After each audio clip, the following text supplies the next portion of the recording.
Tony McGee's my name. Property is Gunya in the Rye Park District, New South Wales. We've got 1,325 acres. Basically fine wool merinos, few fat lambs and beef cattle. And that keeps us pretty busy. Yeah.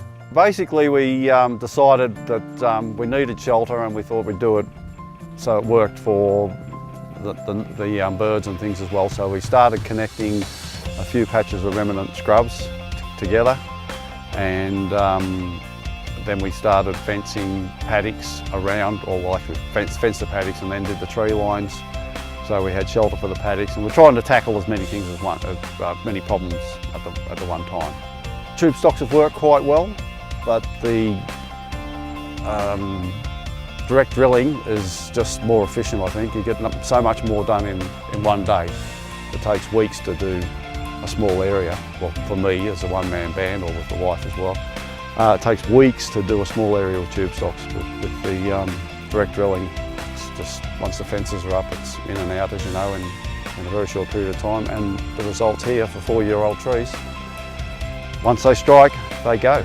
With Brian, very easy. He came out for the initial project. He came out to see what we wanted to do, I guess also to see that it was going to fit in with what GA was about. And once we met and discussed what my overall plans were, and he said, yeah, look, this is fine. He okayed the first project. That went ahead, no worries.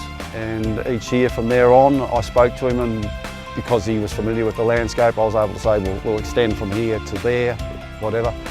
And he didn't even really need to come out and have a look to see what we're doing, because I knew what highway he travelled down and he knew where we were going. So it worked out very well. And all the staff at Greening Australia, actually, yourself, Laurie, and anyone that I've had to do any dealings with, it's been so easy. When we started this project, there was basically 2 trees in the paddock, 2 mature trees in the paddock.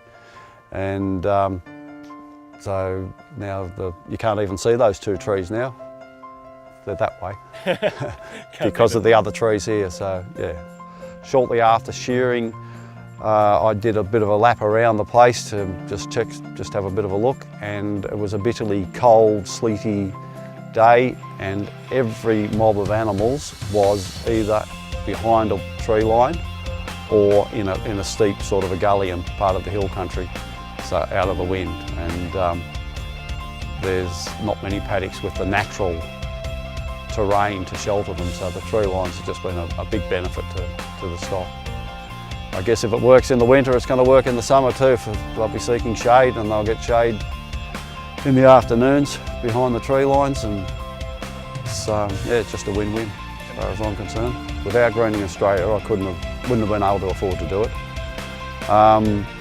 The subsidy is, yeah, just enabled everything to happen. Basically, I put in the labour, erect the fences and put in the labour, draw up the plans, and Greening GA does the rest. And great thing, yes.